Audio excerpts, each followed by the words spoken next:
on est toujours dans les poids de flocons de pénicilline livrés par une firme pharmaceutique distribuée au travers d'une loi normale avec une moyenne de 126 mg et un écart type de 4 mg. Donc, et on demande si on prélève un lot, c'est-à-dire un échantillon de 200 flocons, quelle devrait être la proportion d'entre eux dont le poids est inférieur à 130.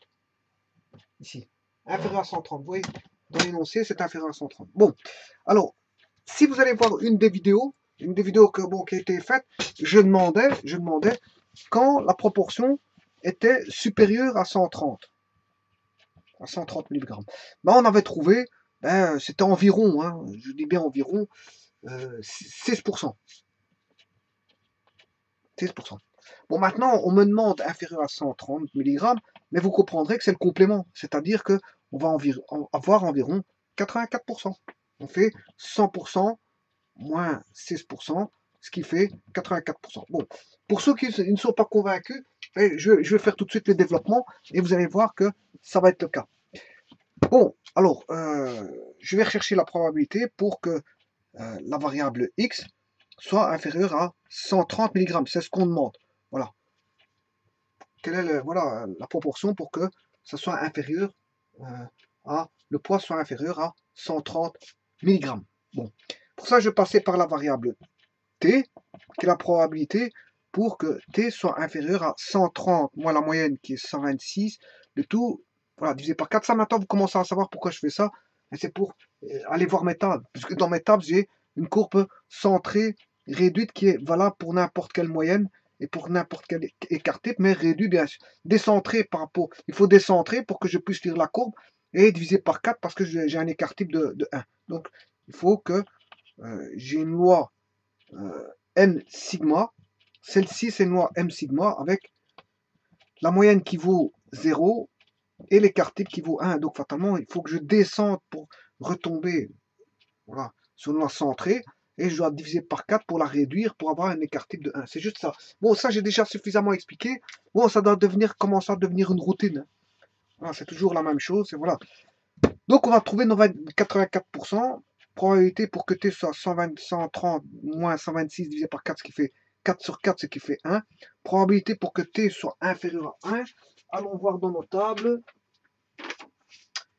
Ouais, il faut faire un petit dessin, parce que sur le petit dessin, voilà, si je fais ceci, inférieur à 1, le 1 il est là, il va me donner tout ça. Mais la table me donnera que ça. Ma table à moi, bien sûr, je réitère encore une fois, c'est ma table à moi. Parce que ma table est valable pour les t pour t plus grand ou égal à 0. Et c'est le cas. Bon, voilà. Donc, t positif. Bon, elle est valable que jusque-là. Donc, ce qui veut dire que cette partie-là ne m'est pas donnée. Donc, je dois rajouter 0,5. Il faudra rajouter 50%. Bon, allons voir déjà pour t inférieur à 1. Pour t inférieur à 1, il faut que j'aille chercher 1. 1, l'air fait... donc, c'est 1,0003413.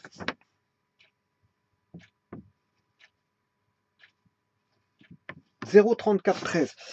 Bon, ce qui fait 34%. Là, on a 34%, si vous voulez. Et là, j'ai 50%. 50 plus 34%. Et vous comprendrez que c'est mes fameux 84%. Bon, j'ai arrondi. Bon, quand je dis 34%, c'est 34, voilà, 0,34, c'est 0,34 13, qui fait 34,13%. Ben, je considère que j'ai 34%, arrondi. Et comme j'ai 50% ici au total, ben 50 plus 50% plus 34%, 84%. Donc vous voyez bien que pour avoir X supérieur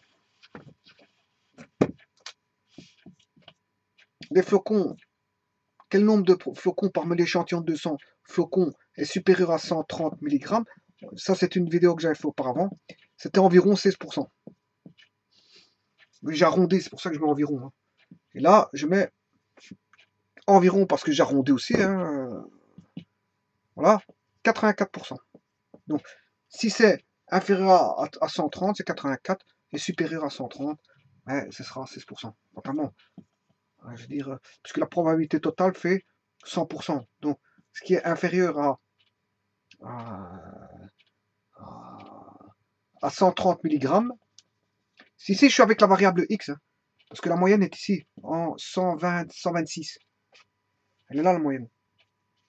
Ah, c'est pour ça que je me permets de marquer si je suis avec la variable x, et non pas t. Parce que t, c'est la variable de mes tables. Voilà, et donc là, je dois décentrer. C'est pas par rapport à 126, mais par rapport à 0. C'est pour ça que j'ai fait une soustraction. Hein.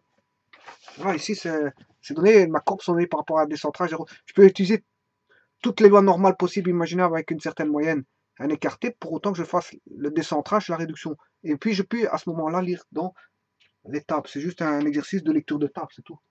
C'est juste ça. Donc ici, si je l'écrivais avec non pas la variable t de mes tables, mais x, hein, voilà, x, eh bien là, je dois mettre 126 ici, et le 130, il est ici quelque part. Voilà, 130, ouais, c'est 4 unités en plus. Voilà, et quand ce qu'on est inférieur à 130 mg, mais à 84%, des flocons seront inférieurs à 130 mg, de l'échantillon de 200, bien sûr, et 130, 16% seront supérieurs à 130 mg. Autant dire qu'on a presque 85%, et là 15% environ, pour faire, voilà, si je devais dessiner, voilà, 85%, c'est quand même une grosse partie, comme ceci, on n'aurait que 15% comme ceci. Voilà. Bon, comment représenter en pourcent dans un diagramme circulaire? Mais vous savez que 360 degrés, c'est 100%. Hein. Voilà, donc vous devez aller chercher la fraction que vaut, par exemple, 10%. 10%, je divise par 10 ici, c'est une règle de 3, donc ça fera 36 degrés. 36 degrés pour 10%. Ce qui veut dire que pour 5%, j'aurai 36 divisé par 2, qui fait 18 degrés.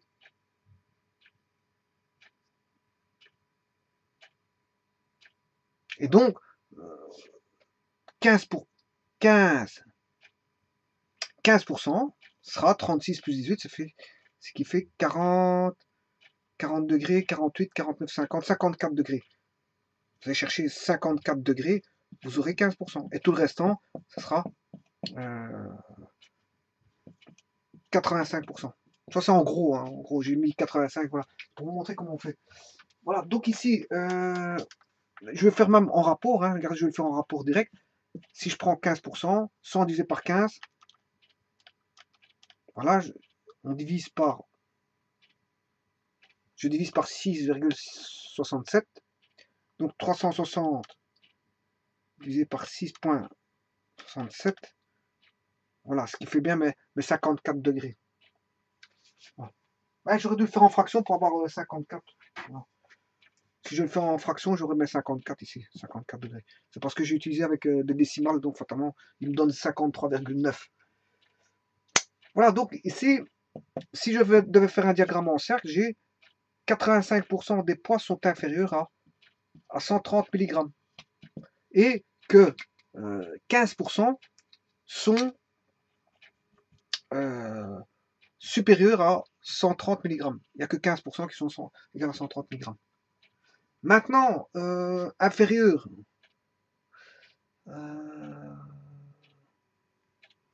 Voilà.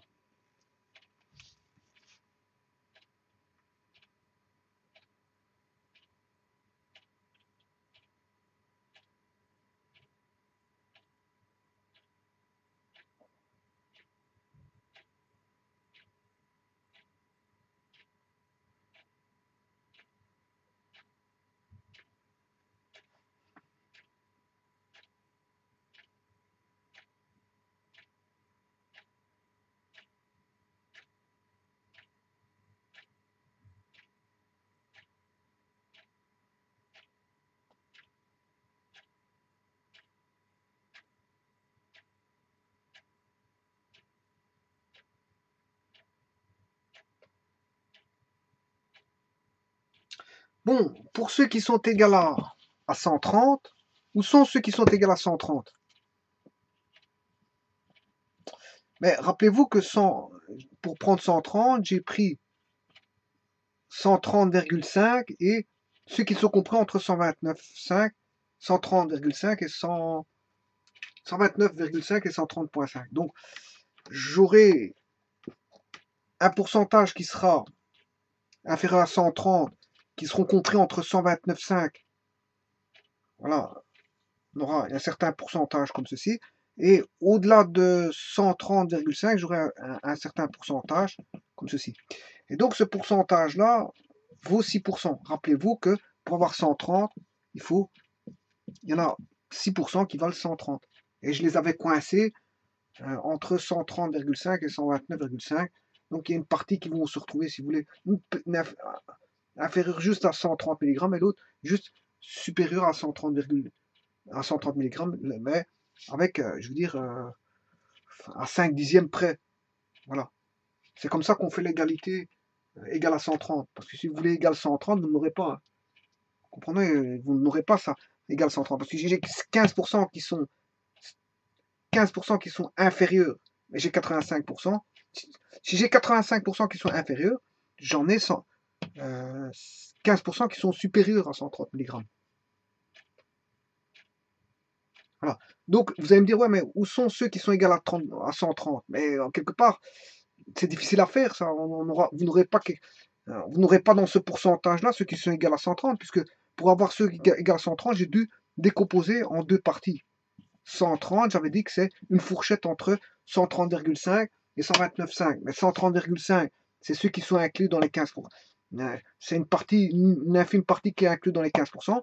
Les 129,5, voilà, c'est ceux qui sont inclus dans la fourchette des 85%. Et ajouter ces deux fourchettes-là, l'une en bas, l'une dans les 15%, hein, l'une dans les 15% et l'autre dans les 85%, va donner l'obtention des 130 mg. Mais les 130 mg, en fait, il faut le coincer. Il faut le coincer entre deux valeurs, une inférieure et une supérieure. Voilà. Donc, ce qui est inférieur, c'est 85%, supérieur, 15%. Et ce qui est égal, ben, c'est une astuce, on va chercher des fifrelins juste en dessous et des fifrelins juste au-dessus de 130. Et là, on a un certain pourcentage qui sera inclus dans les 85%, un certain pourcentage qui sera inclus dans les 15%. Donc on va au travers d'une fourchette. Pour avoir égal quelque chose, on fait au travers d'une fourchette. Voilà, je vous remercie. Mais une petite fourchette, pas une grosse fourchette. Voilà.